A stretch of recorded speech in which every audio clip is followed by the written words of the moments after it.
When Pretty Woman hit theaters in 1990, Julia Roberts and Richard Gere instantly became Hollywood's dream couple, with chemistry so natural that audiences believed it was more than acting, and years later Julia finally began opening up about what really happened behind the scenes.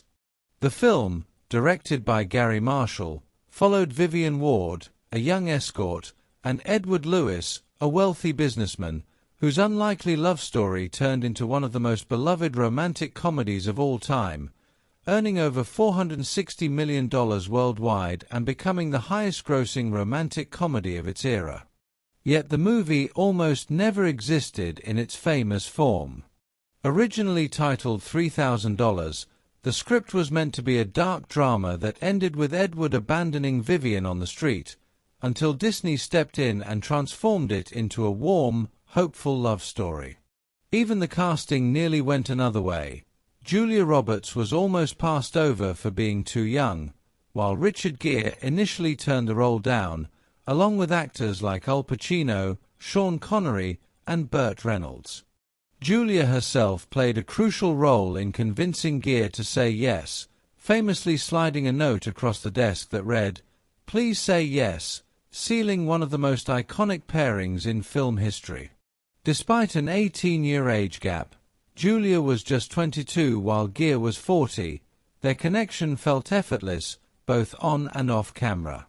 Julia set firm boundaries early on, making it clear she would not appear nude, a decision Gary Marshall respected, and her confidence and maturity helped define Vivian as more than a stereotype.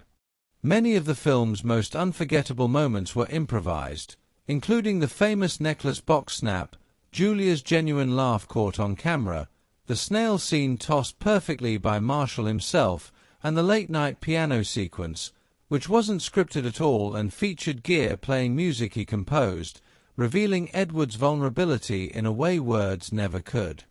That trust between the actors and director shaped the emotional core of the film. Nearly a decade later, Julia and Richard reunited in Runaway Bride, proving their chemistry still worked, though Julia later admitted that Pretty Woman likely couldn't be made today due to cultural and industry changes.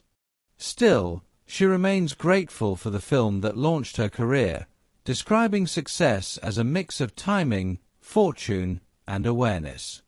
Richard Gere echoed that sentiment, admitting he didn't fully understand Edward at first and only found the character through collaboration and trust on set. Decades later, Pretty Woman continues to resonate, not just as a fairy-tale romance, but as a cultural moment born from improvisation, risk, and genuine human connection.